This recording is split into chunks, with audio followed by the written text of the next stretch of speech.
Hello hi नमस्कार जय Jagannath fun time YouTube channel को आपण समस्त को स्वागत करुच्ची। आज जेहेतु न्यू ईयर स्टार्टिंग होती से समस्त को नूतन वर्षर अभिनंदन एवं शुभेच्छा।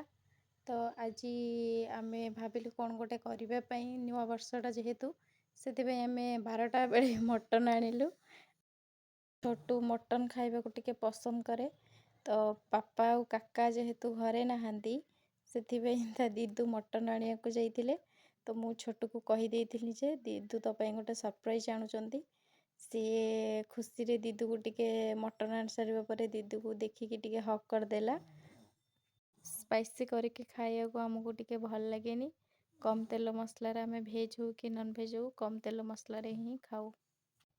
खाइबा लोक आम 3 जन झिलू मु आ सिनू छोटू को मिसेले आम 4 जन ही मटन खाइबू। छोटू पूरा व्यस्त करदेलाणी खाइबू बोली ସେଥିପାଇଁ ସିଏ ଗାଧୋଇବା ପାଇଁ ବି ବ୍ୟସ୍ତ କଲାଣି। କେବେ ବି ଗାଧୋଇବାକୁ ପସନ୍ଦ କରେନି, ସେ ଥଣ୍ଡା ଲାଗେ ତାକୁ ବହୁତ।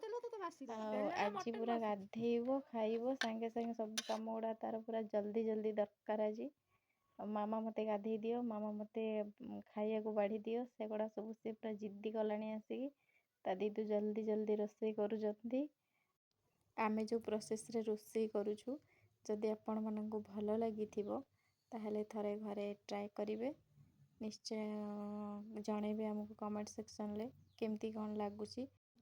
छोटू को मटनटा एते भल लगिला जे सी तार थंब इम्प्रेशन रे जणई दे साराणी केमती कौन लगिला ताको।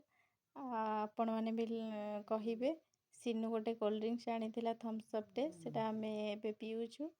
जदि आपण माननको ए भिडियोटी भल लगी थाए लाइक करिवे, शेयर करिवे, सब्सक्राइब करने को जमारू भूलिबेनी।